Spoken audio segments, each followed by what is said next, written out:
کے ہیں اس سے اور زیادہ انہیں خوشی ہوئی. میں نے ان سے یہ کہا کہ ہمارے تعلقات آپ سے صرف علمی نہیں ہیں بلکہ ہندوستان کی آزادی میں آپ لوگوں کا دخل ہے. ہمارے اکابر نے جو آزادی کی جنگ لڑی ہے اس کے لیے افغانستان کی سرزمین کو انہوں نے چنا تھا. وہاں جا کر کے آپ کے یہاں انہوں نے جلا وطن حکومت بنائی جس کے مولانا راجہ مہندر پرتاپ اور اسی طرح مولانا برکت اللہ، اسی طرح مولانا عبید اللہ سندھی، کوئی صدر ہے، کوئی وزیر اعظم ہے، کوئی وزیر خارجہ ہے. اس لیے آپ کا ہمارے ساتھ صرف علمی تعلق نہیں ہے بلکہ ہندوستان کی آزادی کا بھی تعلق ہے. آپ لوگوں نے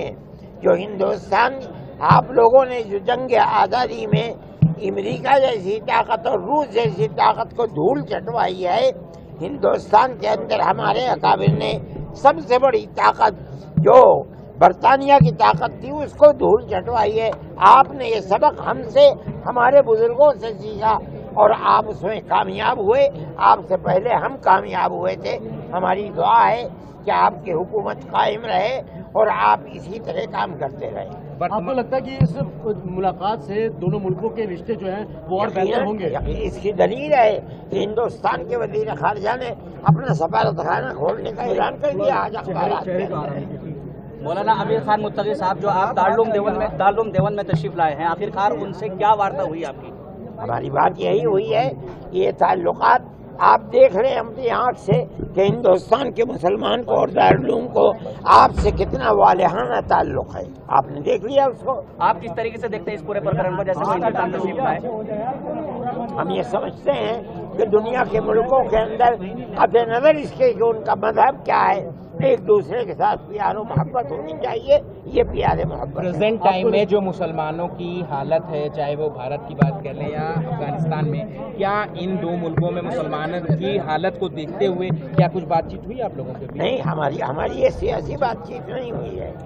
ہماری کوئی سیاسی بات چیت نہیں ہوئی ہے. ہم تو اپنے تعلقات جو مذہبی تعلقات ہیں انہیں کے اوپر گفتگو کرتے رہے. مولانا آپ کو لگتا ہے کہ ان دونوں ملکوں میں ابھی جس طریقے سے رابطہ قائم ہوا ہے، آنے والے دنوں میں جو اسٹوڈنٹس ہیں اور بڑھوتری ہو سکتی ہے؟ ہم سمجھتے ہیں کہ یہ تعلقات مضبوط ہوں گے اور بڑھیں گے. یہ پہلے شکوہ ہندوستان کو رہا ہے کہ ہندوستان کی سرزمین میں دہشت گرد افغانستان سے آتے تھے. آج ان تعلقات کے بعد یہ بات طے ہو گئی کہ اب افغانستان سے کسی دہشت گرد کو ہندوستان کے اندر مدد نہیں ملے گی. آپ کو لگتا ہے ہندوستان کے جو ایکسٹرنل افیئر منسٹر جے شنکر، ان کی ملاقات اور جس طریقے سے مدد ان کو دی گئی ہے، آگے اور بھی راستے کھلیں گے اور ساری چیزوں کو لے کر کھلنے چاہیے اور کھلیں گے انشاءاللہ. پہلے کے پلان کے مطابق متقی صاحب کو آپ کے ادارے کے چھاتروں کے ساتھ سمبودھن بھی کرنا تھا، لیکن وہ سمبودھن بھی نہیں ہوا. اس ملاقات ہو چکی ہے. جو افغانی تھے ان سے ہو چکی ہے، لیکن جو ان کے ساتھ منسٹری کے لوگ ہیں وہ یہ کہہ رہے ہیں کہ جلدی یہاں سے واپس جاؤ، جلدی واپس جاؤ. ہم نے گاڑی سے چلے جاؤ.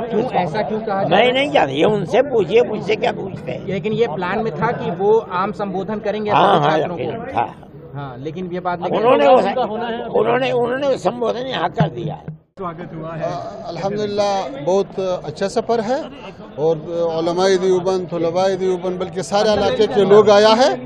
میں اس کے مشکور ہوں. انہوں نے بہت اچھا استقبال کیا اور انہوں نے زیادہ مہمان نوازی کیا.